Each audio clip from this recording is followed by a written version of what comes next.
Our headlines today. Cuts in national insurance are described by the Chancellor as just the start, but the overall tax burden in the UK is at a record high. This is just a start, but we promised that when we were in a position to reduce the burden on families who've been going through a very tough time, we would. Yes, changes to benefits and pensions and investments in business. A lot of announcements from the Chancellor. I'll run through the most important ones and what they mean for you. A pause in fighting in Gaza in exchange for the release of hostages that was due to begin this morning has been delayed by 24 hours.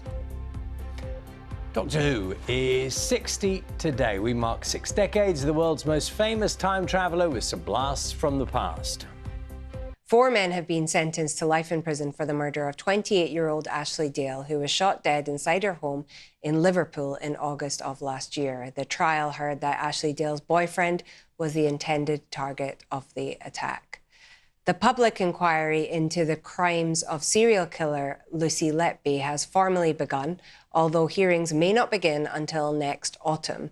The inquiry will examine how the nurse was able to murder 7 babies and try to kill 6 others. It will also look at how the NHS handled the case and its response to doctors who raised concerns.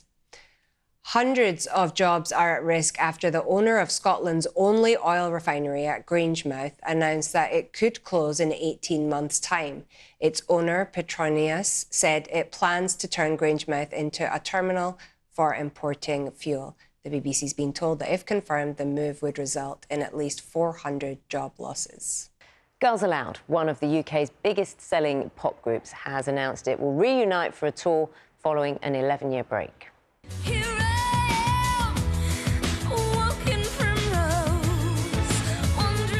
Now, the shows will be dedicated to former bandmate Sarah Harding, who died of breast cancer in 2021.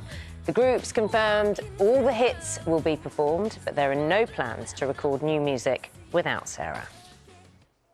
Let's take a look at the papers today. The many focusing on the autumn statement. That's featuring very heavily on the front pages, understandably. Now, the Daily Telegraph says these are the biggest tax cuts in the UK since the 1980s. But the measures have been dwarfed by the impact of past stealth tax rates. We have a look at The Guardian on the same story, saying the Chancellor is seeking to blunt the impact of the tax burden with a cut in workers' national insurance contributions. On its front page, Daily Mail hopes this is just the start of tax cuts. The paper says the total burden is still vast, but adds the £11 billion tax break for businesses is the largest boost in modern history. The Mirror simply asks, do they take us all for fools? It says that millions of people will be worse off despite the Chancellor's new measures.